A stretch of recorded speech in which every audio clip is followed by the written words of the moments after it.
కొబ్బరి చిప్పలో కోట్లు వినడానికి వింతగా ఉన్నా ఇది నిజం.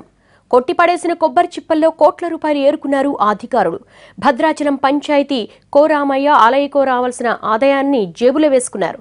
నాకంతా నీకంతా అంటూ పంచుకు తిన్నారు. పుష్కరాల పండుగ చేసుకున్నారు.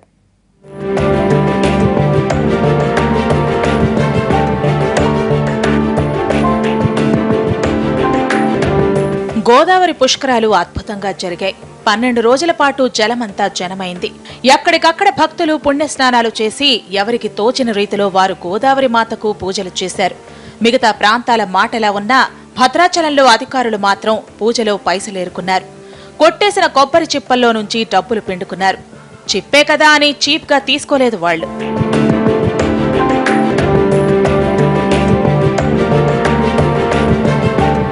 పుష్కరాల కోసం భద్రాచలంలో 2 ఘాట్లు ఏర్పాటు చేశారు.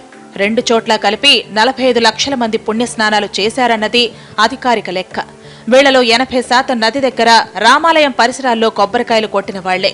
దూర ప్రాంతాల నుంచి వచ్చారు. పైగా నది దగ్గర కొట్టింది కాబట్టి 2 కొబ్బరి చిప్పలను అక్కడే వదిలి వెళ్లారు. సరిగ్గా ఈ పాయింట్ మీదే బిజినెస్ చేశారు పంచాయతీ అధికారి, రామాలయంలోని మరో అధికారి.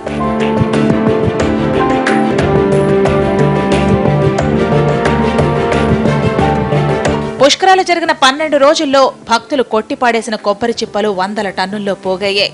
వీటిని ఎప్పటికప్పుడు సిబ్బందితో ఏరించి పంచాయతీ ఆఫీసుకు తరలించారు.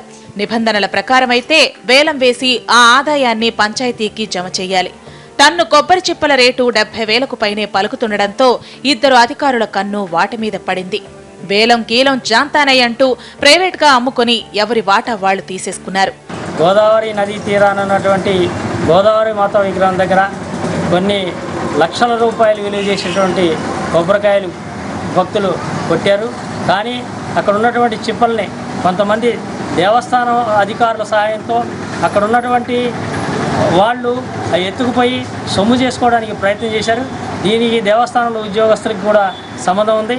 కేవలం ఇది టెండర్లు పెట్టకపోవడం వల్లనే ఇక్కడ ఈ విధంగా కొబ్బరి చిప్పల ఆక్రమణ జరుగుతూ ఉంది. చూడటానికి చిన్నగా అనిపిస్తుంది. ఎవరికీ పెద్ద లెక్కలోది కాదు. జనం భక్తితో కొట్టారు, అక్కడ పడేశారు. దానికేం భాగ్యం అనే అభిప్రాయం కూడా ఉంటుంది. కానీ టన్ను 70,000 రూపాయల చొప్పున 100 టన్నుల కొబ్బరిని అమ్ముకుని 2 అధికారులు పెద్ద మొత్తంలో వెనకేసుకున్నారని తెలిసి నోరెళ్లబెడుతున్నారు భక్తజనం.